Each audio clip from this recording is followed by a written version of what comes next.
안녕하세요 여러분, 김다람입니다. 오늘은 일면 기사들이 정말 별 얘기가 없어서 세계면 훑기편을 준비해봤습니다. 자, The World 훑기 1편 어서 빨리 볼까요? 오늘은 10월 27일 목요일입니다.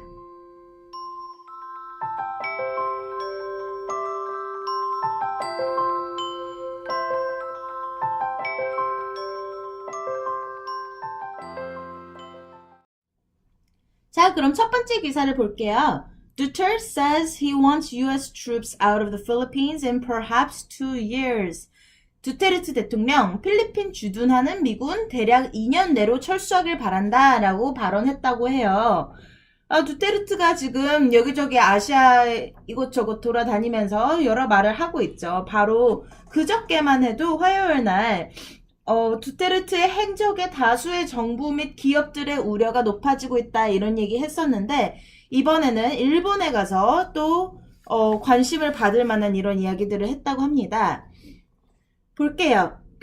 It is not the first time that Duterte has made this kind of threat, but his 2-year timetable for a U.S. military exit appeared designed to reinforce his break the mold message to Washington and neighbors in Asia, particularly Powerhouse China. 자, 이런 이야기를 두테르트가 한 적이 이번이 처음은 아니지만 약간 이렇게 틀을 깨는 이런 외교 방식을 조금 더 강화시키기 위한 발언이었을 거다 이렇게 나와 있죠. 특히나 워싱턴 하면 미국이죠. 워싱턴 and neighbors in Asia, 아시아의 주변국, 그리고 그 중에서도 특히 Powerhouse China, 열강인 중국에 들으라고 하는 얘기다 이런 얘기네요. 자, 그리고 미국은 이렇게 반응합니다. The United States has received no formal communication from the government of the Philippines expressing a desire to make specific changes to our relationship or alliance. The United States remains committed to our pursuit of shared objectives in keeping with the 7-decade alliance between our two countries, he said. 자, 여러분 이 말을 보면은 대충 느낌이 오시죠? 두테르트한테 지금 정신 차리라는 이야기를 하고 있는 거예요. 우리가 지금 수교한 지 70년이 지났고 지금껏 이뤄온 게 있는데 국가 간에 제대로 된 외교 방침을 새로 만드는 게 아니면서 이렇게 돌아다니면서 허풍을 떨고 있는 거 아니냐 이런 의미겠죠. 또 바로 밑에 이런 말이 나오거든요. Ernest said Duterte's comments appear to be rhetoric at this point. 자, 지금은 말뿐인 상황이다 이런 말이죠. Although they do contribute to some uncertainty. 불확실성을 높이는 건 맞다. 그러니까 결국 무슨 말이에요? 두테르트 씨, 정신 차리고 헛소리 그만하시라 이런 말이죠. 자, 지난주에 두테르트가 뭐라고 했는지 기억나세요, 여러분? Last week in Beijing, Duterte announced his separation from the United States only to later roll back his comments and say he did not want to sever economic or military ties with Washington. 지난주에 베이징 가서는 시진핑이랑 만나서 막 한참 신나게 떠들면서 이제 미국이랑 갈라설 거야. 나는 이제 중국 편이야. 이러면서 엄청 폭탄급 발언을 했잖아요. 근데 그러자마자 미국과 결별하겠다라고 선언하자마자 돌아서서는 경제적, 군사적 동맹을 끝내자는 얘기는 아니야. 라고 얘기를 했대요. 그 외교라는 게 이렇게 자기 하고 싶은 말 그냥 욱하는 대로 말해놓고서는 나중에 뒷수습한 데서 나 그런 뜻으로 한 말 아니야. 알잖아 왜 그래 찡긋찡긋 이렇게 되는 게 아닌데 아직은 그 말 한마디가 얼마나 큰 파장을 불러올 수 있는지에 대해서 감이 조금 없으신 것 같네요. 자, 그래서 이렇게 왔다리 갔다리 하는 발언으로 자꾸만 관심을 끌고 있는 두테르트는 이번에 일본에 가서는 이런 말을 했다고 그러죠. On Wednesday, he also said he would stand on Japan's side in the South China Sea. 일본한테 가서 근데 남중국해 관련한 문제에 대해서는 나는 일본 편이다 이렇게 얘기를 했대요. 근데 남중국해에서 중국이랑 분쟁이 있는 나라는 일본이 아니라 필리핀이거든요. 일본은 East China Sea, 여기 동중국해에서 센카쿠 열도 때문에 문제가 있는 거잖아요. 그래서 약간 일본 입장에서도 얘가 도대체 무슨 말을 하는 건가. 일본 입장에서는 또 정치적으로는 미군이 이렇게 아시아권에 잘 주둔하고 있는 게 중요한데, 괜히 잘 가만히 있는 미군은 나가라 그러고, 마치 자기가 일본을 위해 싸워줄 것만 같이, 근데 난 너네 편이야. 이런 식으로 얘기하는 게 좀 우스워 보이는 상황입니다. 자, 두 번째 기사는 베네수엘라 기사입니다. Venezuelans fill the streets to demand Maduro's ouster. 베네수엘라 시민들 마두로 대통령 퇴진 요구 시위로 길거리 메워 이렇게 떴네요. 딱히 베네수엘라 안에서 이렇게 시위가 계속 확산되고 있다, 사람들이 더 많이 동참하고 있다, 경찰은 시위대를 향해서 최루탄 등을 쏘고 있다, 이 정도의 기사예요. 그리고 딱히 의회나 법원에서 뭔가 새로운 판결이 나거나 이런 건 아니고요. 지난번에 말했던 그대로 대통령 소환 투표가 허가가 안 나고 나중에 해라 이런 식으로 판결이 나고 나서 이 시위가 계속 확산되고 있다 이런 얘기예요. 자, 그리고 여기는 북한 기사가 떴네요. North Korea may have tested two long-range missiles. 자, 북한 장거리 미사일 2발을 시험했을 수도 있다 이런 얘기예요.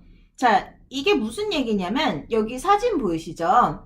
지금 10월 20일에 찍은 이 사진을, 인공위성 사진을 전문가들이 분석을 해본 결과 처음에 생각했던 것과 다르게 지난번에 10월 9일하고 19일 날 원래 북한이 무수단 실험을 했는데 실패했다 이런 식으로 나왔었거든요. 근데 그 당시에 실험했던 게 무수단이 아니라 더 멀리 가는 대륙간 탄도미사일이다 라는 의견이 제시가 되고 있대요.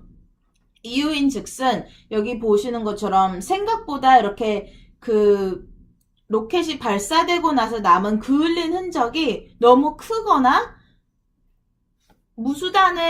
원래 무수단이 남기는 흔적과는 좀 다르다 이런 얘기가 있고요. 이 얘기가 중요한 이유는 원래 무수단은 북한에서 괌이나 알라스카까지만 가는 미사일이잖아요. 근데 만약에 이게 대륙간 탄도미사일이라면 미 대륙 자체를 타겟으로 삼을 수 있는 실험을 계속 하고 있다는 얘기이기 때문에 미국 입장에서는 굉장히 불안하기도 하고 그렇죠. 그래서 처음에 이거를 무수단이라고 그냥 잠정적으로 생각했던 사람들에 대한 비판이 좀 있고요. 아직도 그 누구도 무수단이었는지 대륙간 탄도미사일이었는지 확실히는 모른다고 얘기를 해요. 무수단이었을 거라고 아직도 주장하고 있는 사람들은 아마 원래 평상시에 쓰는 발사대를 쓰지 않고 전시 상황에서 진짜 쓰는 그런 실전 운용 발사대에서 행한 실험이다. 그렇기 때문에 이렇게 남겨진 그을음 자국 이런 게 평상시와 다른 거다 이런 식으로 얘기하는 사람도 있고, 그럼에도 불구하고 근데 이 모양이나 이런 보이는 것들이 정황상 무수단보다는 좀 더 큰 대륙간 탄도미사일이었을 가능성이 있다. 솔직히 무수단인지 대륙간 탄도미사일인지 반반이다 이런 얘기를 하고 있어요. 그래서 앞으로 아마 이렇게 기사가 나오고 나면은 또 대중의 관심이 쏠리기 마련이니까 며칠 안에 그게 뭐였던 것 같다라고 판단을 내렸다 이렇게 확실히 결론을 내려서 다시 기사가 나오겠죠. 그럼 그때 다시 보겠습니다. 자, 마지막 기사는 미국의 무인 비행기 작전, 드론 작전에 대한 이야기예요. US has secretly expanded its global network of drone bases to North Africa. 미국 비밀리에 자국 드론 네트워크 북아프리카로 확장했다 이렇게 나왔네요. 자, 원래는요, 드론들이 여기 이 시실리에서 출격을 많이 했었어요. 나토 우방 국가들 중에 제일 이 북아프리카랑 가까운 공군기지가 이 시실리에 있는 기지이기 때문이죠. 그런데 문제는 요즘에 되게 드론 출격을 많이 하는 지역이 리비아 여기 그리고 시리아, 이라크 이런 데인데 시리아, 이라크 이런 데는 요르단에서 커버가 되는데 이 리비아에서 필요한 드론 작전들이 자꾸만 차질을 겪은 거죠. 왠지 볼게요. Sigonella is relatively close to Sirte, but flights from the base are routinely cancelled because of cloud cover over the Mediterranean and other weather-related issues, officials said. 자, 원래는 이 시실리의 시고넬라라는 공군기지에서 드론 출격을 많이 하는데 지중해의 그런 날씨의 문제로 이륙이 어려운 경우가 허다했다. 그렇기 때문에 이번에 투니지아로 공군기지를 옮겼다고 합니다. 볼게요. US officials said they sought access to the airbase in Tunisia to close a critical blind spot for US and Western intelligence services in North Africa, which has become the IS's largest base of operations outside of Syria and Iraq. 미국이 이 지역의 사각지대를 없애고 그리고 IS가 시리아, 이라크를 제외하고는 최대 전략적 거점으로 삼는 이 북아프리카 지역에서의 원활한 첩보 활동을 위해서 투니지아 공군기지 사용을 요청했다. 이렇게 말을 했네요. 자, 그러면 이 기사 헤드라인은 왜 이렇게 막 비밀리에 진행 막 이런 식으로 되게 드라마틱하게 써놨을까요? 보면 이런 얘기가 있어요. Tunisian officials negotiating the drone deal were particularly concerned about a public backlash. 자, 민심에 이렇게 돌아설 것을 굉장히 걱정을 했다. 이런 얘기가 있네요. Over cooperation with a foreign power and wanted to avoid the appearance that they were a party to US military operations in a neighboring country. 자, 그래서 인접국에서 행해지는 군사작전에 미국하고 같이 협조하는 모습을 보이고 싶지 않았고, 한편으로는 또 이렇게 외국의 세력과 함께 협조하는 모습을 보이면은 사람들이 싫어할 걸 걱정해서 이렇게 쉬쉬하면서 진행을 했다. 이런 얘기가 나와 있네요. 자, 여러분, 오늘은 The World 부분을 보는 시간을 가졌는데요. 어떠세요? 너무 기사 양이 적은가요? 지금 제가 녹음을 하고 있는 이 시간이 굉장히 짧아서 오늘 되게 짧다는 기분이 들어서 좀 그러네요. 근데 솔직히 일면에도 재밌을 만한 그런 게 없었기 때문에 이것보다 분량이 더 나오진 않았을 것 같아요. 어쨌든 제가 이렇게 월드 부분 하는 거 어떤지도 말씀해 주시고요. 혹시 좀 더 설명을 해줄 필요가 있는데 그냥 쓱 넘어가 버린 부분 이런 거 있으면은 또 말씀해 주시면은 다음에 그 이야기가 또 나오면 더 자세하게 설명하도록 하겠습니다. 네. 그러면 오늘의 신문 훑기는 여기서 마칠게요, 여러분. 내일은 다시 일면에 재밌는 얘기들이 많이 실려 있길 바라며 저는 내일 돌아오겠습니다. 안녕.